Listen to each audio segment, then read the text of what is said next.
Al-Anfal ayat 2. Innamal mu'minuna alladzina idza dzukirallahu wajilat qulubuhum.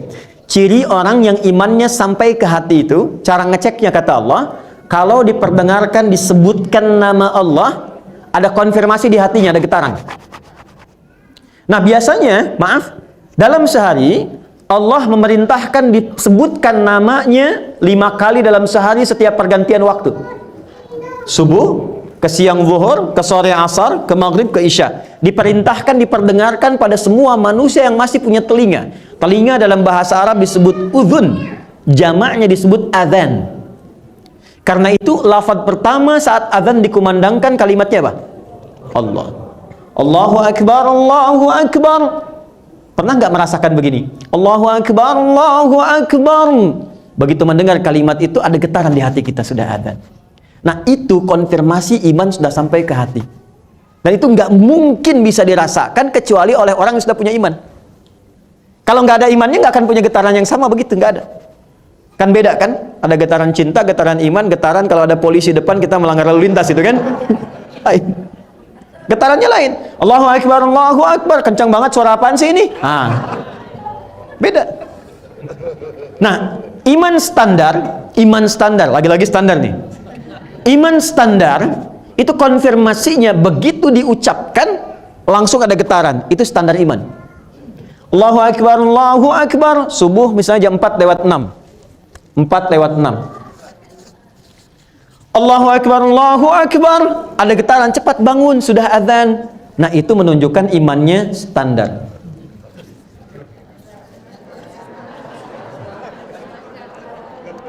Kuat tidak, lemah juga tidak. Itu dalilnya Quran surah keempat ayat 103 di ujung ayatnya. Inna salata kanat 'alal mu'minina kitaban mawquta. Orang beriman itu tahu waktu salat. Konfirmasinya Allahu Akbar, Allahu Akbar. Ya Allah, sudah azan standar. Kalau kuat, dia tunggu baru selesai isya dah nunggu subuh.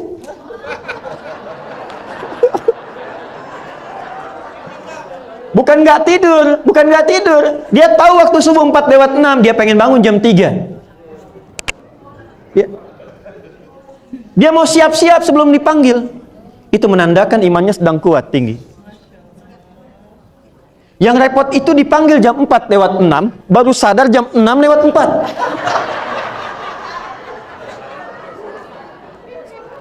Tapi kalau masih ingat sholat, masih ada konfirmasi iman. Yang bahaya itu begini, mengaku beriman, mengaku muslim, di KTP-nya Islam, tapi nggak ada getaran di jiwanya. Allahu Akbar, netral aja, sholat tidak dikerjakan, puasa dilewati. Nah, ini yang dimaksudkan iman bermasalah, qalbun mayyit. Nah, saya mau ke sini, saya teruskan lagi. Syarat pertama, Bapak Ibu sekalian, untuk mendapatkan surga Firdaus itu harus dikonfirmasi keberadaan iman dalam diri kita. Ini masing-masing yang bisa menilai diri masing-masing. Jadi kalau kita merasa ingin memasuki surga Firdaus, mulai sekarang konfirmasikan kekuatan iman itu melekat dalam hati kita. Yang tahu cuma kita sendiri. Apakah imannya kuat, standar, atau di bawah standar. Allahu Akbar, Allahu Akbar. Bahkan sekarang udah ada yang lihat jam. Jam berapa asar? Sudah ada yang menyiapkan maghrib, menyiapkan isya. Berbahagialah. Pokoknya sepanjang ada getaran dalam jiwa kita yang mengonfirmasi keagungan Allah, maka disitulah kita masuk dalam level golongan apa? Mu'minun. Qad aflahal mu'minun. Kuncinya sudah ada. Nah, sekarang cara melatihnya bagaimana? Supaya iman itu semakin kuat, dijaga sampai dengan meninggal. Karena kalau nggak dilatih, sinyalnya redup, Bu, Pak. Kalau nggak dilatih, sinyalnya redup. Kayak Anda punya handphone, kalau sudah baterainya lemah, kan harus dicas kan? Kalau mau dicas kan biasanya pakai kabel kan? Ada adaptornya disambungkan kan? Kabel itu bahasa Arabnya habel. Disambungkan ada energi lagi masuk dalam diri kita, masuk dalam handphone. Baterainya kuat lagi. Nah, harus ada tali yang menyambungkan kita dengan Allah, hablum minallah. Cas untuk mengecas supaya iman itu lebih kuat lagi. Maka bentuknya apa? Perhatikan kalimatnya baik-baik. Qad aflahal mu'minun alladzina hum fi salatihim khasyu'un. Amalannya 1, Ini netral, Anda mau jadi apapun, mau jadi notaris, mau jadi pejabat yang lain dan sebagainya, pokoknya kalau ini dikerjakan, jaminannya Firdaus, bukan sekedar jannah. Salat, perhatikan, salatnya khusyuk.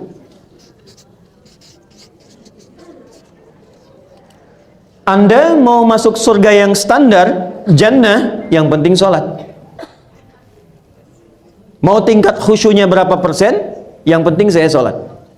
Tapi ketika level Anda ingin dinaikkan, saya pengen Firdaus, kata Allah konfirmasikan, alladzina hum fi sholatihim khashi'un. Maka calon penghuni surga Firdaus itu tidak akan dia menunaikan sholat kecuali berusaha menunaikan dengan khusyuk semampu yang bisa dia lakukan.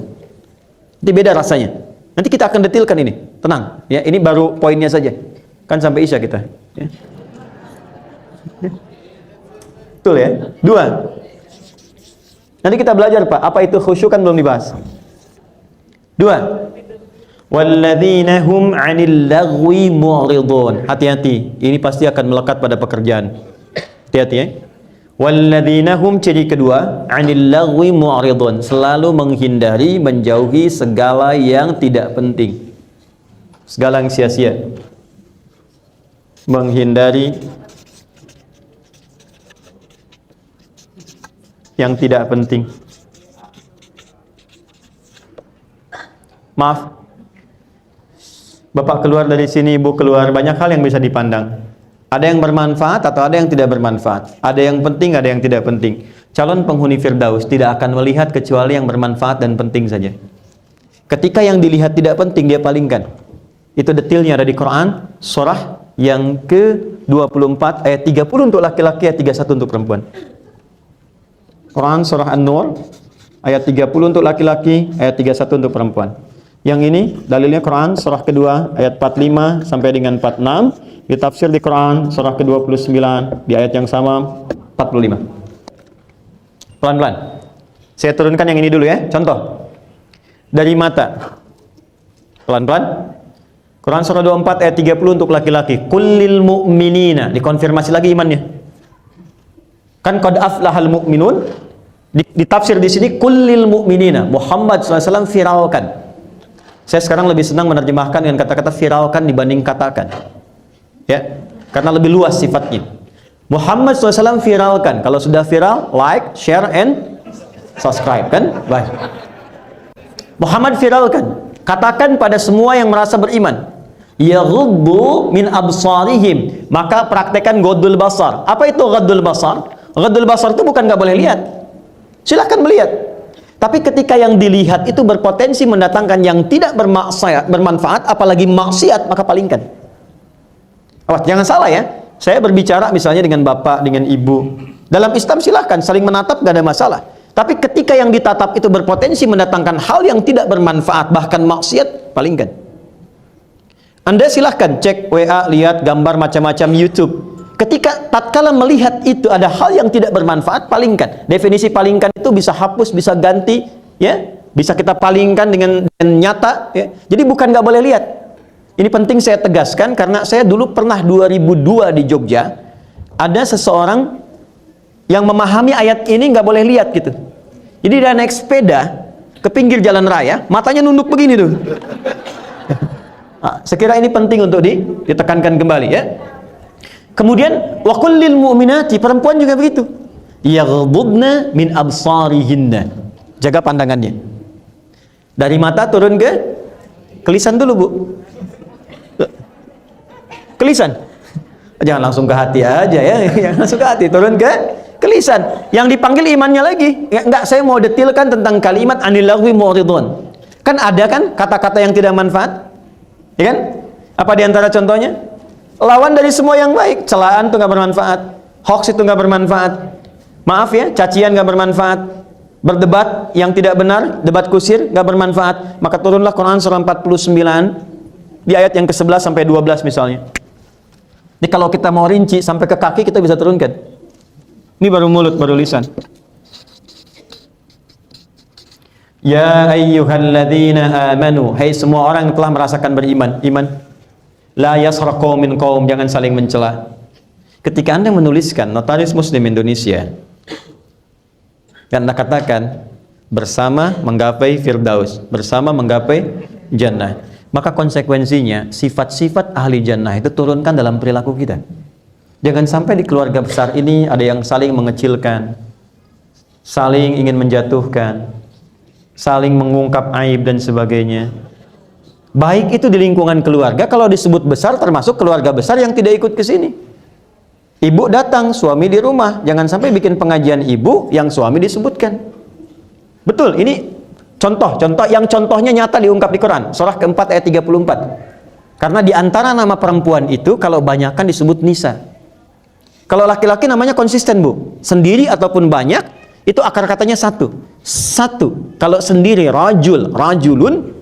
Kalau banyak kan rijalun. Hurufnya nggak berubah. Rajul itu tegak. Ya, berwibawa, tegas. Makanya kaki disebut rijlun. Karena tegas, kuat. Ya, jadi kalau ada laki-laki yang melambai, nah itu ya itu keluar dari sifat rujuliyahnya. Perempuan itu namanya dua. Kalau sendirian dia mar'ah. Saya detilkan sedikit ya. Kalau sendirian mar'ah. Kalau banyakan seperti ini nisa. Berubah jadi nisa. Ya, jadi nisa itu artinya apa? Bukan perempuan. Bukan wanita, nggak usah maksa. Nisa itu perempuan. Udah pakai perempuan banyak an-nisa. Tapi kalau sendirian dia mar'ah. Mar'ah itu dari kata muru'ah seperti mir'ah. Maknanya tiga. Satu, yang senang tampil indah. Makanya perempuan disebut dengan mar'ah karena memang cenderung pada keindahan. Ya, dan itu biasa. Makanya mir'ah itu disebut cermin itu mir'ah bahasa Arabnya seperti mar'ah. Jadi kalau ibu bawa cermin, bawa kaca itu biasa. Diperiksa di dompet ada kaca, nggak apa-apa. Di handphone ngaca, nggak ada masalah. Masuk ke sini ada kaca, lihat lagi, wajar. Ya. Tapi ingat, mar'ah juga seperti mir'ah. Al-mar'atu kal mir'ah. Perempuan punya nilai perasa seperti cermin. Ibu pernah lihat cermin ya? Kalau cermin itu dilempar sampai pecah, bisa nggak disusun kembali? Jangan salah, bisa disusun kembali, tapi tak mampu memantulkan bayangan yang sempurna. Sama dengan perempuan, jika dia tersakiti, bisa cepat memaafkan, tapi sulit melupakan apa yang telah dialami.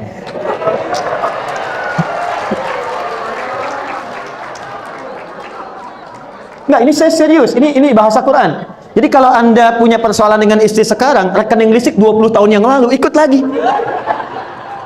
Itu malah. Tapi ketika dia bersama, namanya berubah dari mar'ah menjadi nisa. Nisa itu apa? Dari kata nasa, senang mengungkapkan apa yang dirasakan. Saya nggak bilang curhat ya, cuman suka mengungkapkan apa yang dirasakan.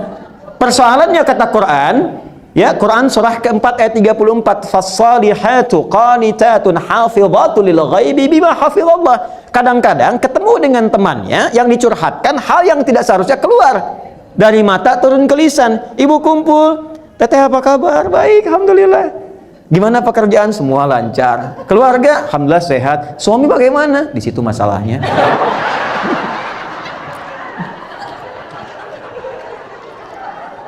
Hati-hati ya. Hati-hati. Ngur mulut tuh. Wah, silangkan yang nggak penting. Sekarang nggak harus pengajian, Pak. Sudah bangun pagi, pasang status. Hati-hati.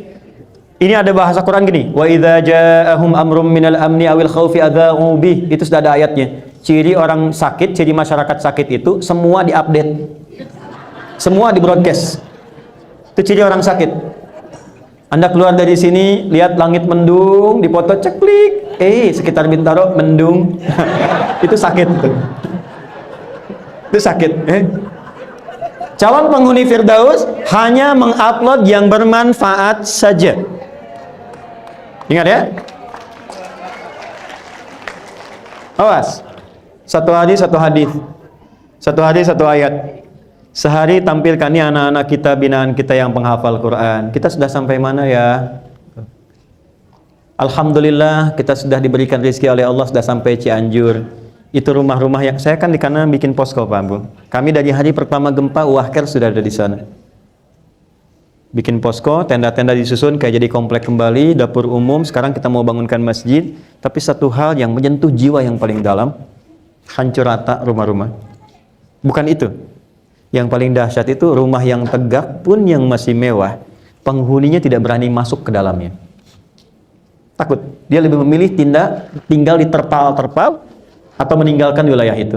Saya bertanya dalam diri saya, kalau bekerja keras, berangkat gelap, pulang gelap, bertahun-tahun membangun seperti ini hanya untuk ditinggalkan, lalu apa manfaat pekerjaan yang telah dilakukan? Jadi kalau sekarang Anda, saya, kita hanya beraktivitas dan mengumpulkan dan yakin akan ditinggalkan semua itu, bahkan diberikan ujian oleh Allah seketika bisa dihilangkan, maka tidak akan ada yang bisa dirasakan dalam kebahagiaan. Kecewa, capek, lelah, mengadu, dan sebagainya. Penghuni surga Firdaus menjaga marwahnya di hadapan Allah sehingga dia hanya mengerjakan segala yang bermanfaat dan dengan itulah dijauhkan dari kekecewaan dalam kehidupan.